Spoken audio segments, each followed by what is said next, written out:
আমরা একটা প্রোগ্রাম নিয়েছি গভর্নমেন্টের, সমস্ত কাজই হবে স্বচ্ছতা বজায় রেখে, নিরপেক্ষতা মেনে, অনলাইন পোর্টালের মাধ্যমে, কিন্তু মানুষ নিজের সমস্যা নিজে জানাতে পারে, নিজের কাগজ নিজে জমা দিতে পারে।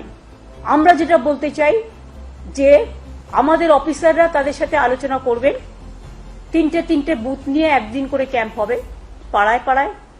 আমাদের ৮০,০০০ বুথ আছে এবং এখান থেকে কথাগুলো শোনার পরে আমরা একটা ফান্ড স্যাংশন করছি।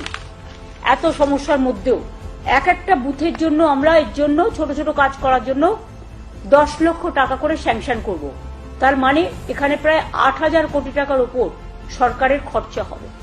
সেক্ষেত্রে পঞ্চায়েত যেমন কাজ করছে করুক, গ্রামসভা যেমন কাজ করছে করুক, জেলা পরিষদ যেমন কাজ করছে করুক, মিউনিসিপ্যালিটি যেমন করছে করুক, কিন্তু এটা আমরা পশ্চিমবঙ্গ সরকার আমার পাড়ায় আমার সমাধান 2 আগস্ট থেকে এটা হচ্ছে রাজ্য স্তরে এর জন্য একটা টাস্ক ফোর্স হবে।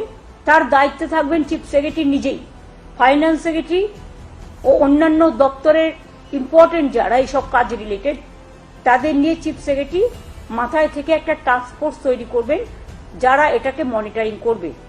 আর সেম টাস্ক ফোর্স ডিস্ট্রিক্ট লেভেলেও সিএস তৈরি করে দেবেন, সেখানে যারা মনিটরিং করবে, এবং পুলিশ তো সাথে নিশ্চয়ই থাকবে, কারণ ল অ্যান্ড অর্ডার তো তাদের দেখতে হয়।